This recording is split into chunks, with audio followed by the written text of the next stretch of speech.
you so much. I feel great.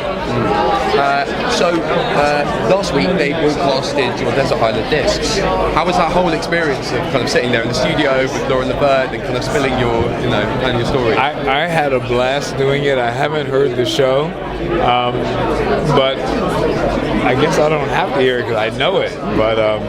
But people say it was highly entertaining.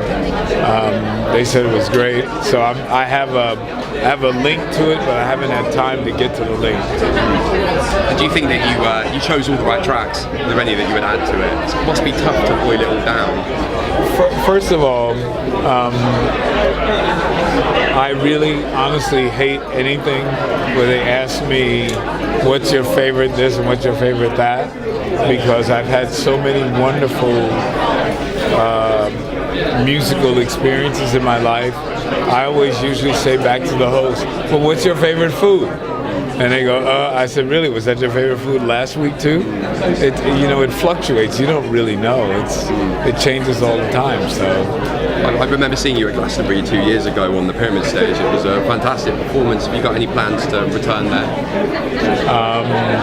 They're not etched in stone, but I don't see why we wouldn't go back if they asked us. And your new album has been really well received. I know Steph London is here tonight, and I know you It's so great, man. Are you happy with the reception to the album? I'm really happy. I mean, come on, we entered the charts at number 10 and number 1 in hard product.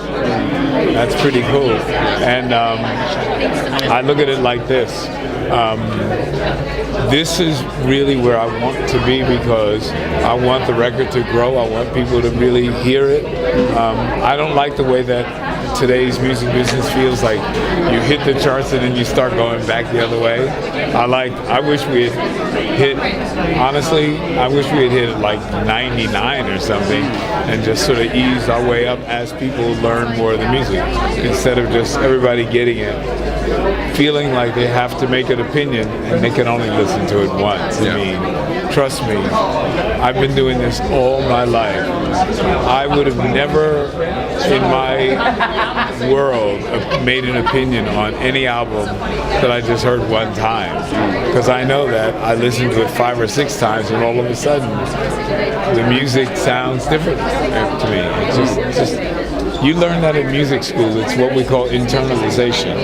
You don't internalize that music for a while.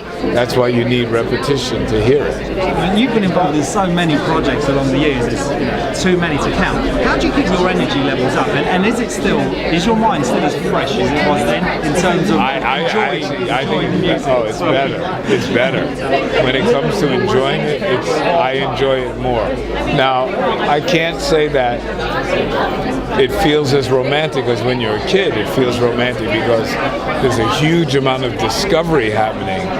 But lately, I came up with a mathematical theorem.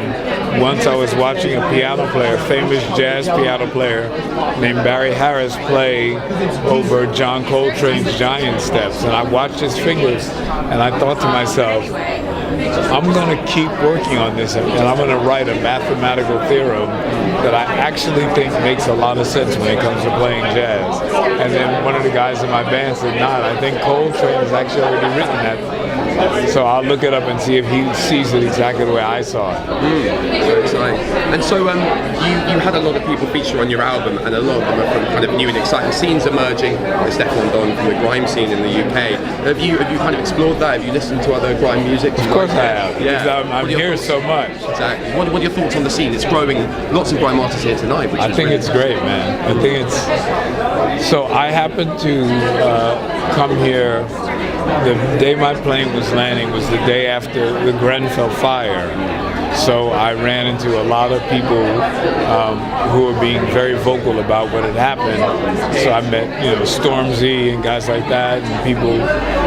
So I got educated very quickly. And they played a really important role in kind of vocalizing. Really important. Upset with that. Yeah, it was a very tragic day. When you say you spoke to them afterwards, what you kind of met with them, what did they say to you? I can't remember exactly. What did he say that night?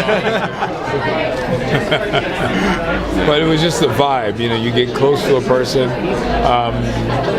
I gave him the award at the Brit Awards and stuff like that. So we chatted. It's cool. I have a huge amount of respect for the people that I'm working with over here now. The scene is great. Hopefully it's going to get even greater. Absolutely. I think we're seeing it before our eyes. Thank you very much. And have a wonderful day. Thank you very much.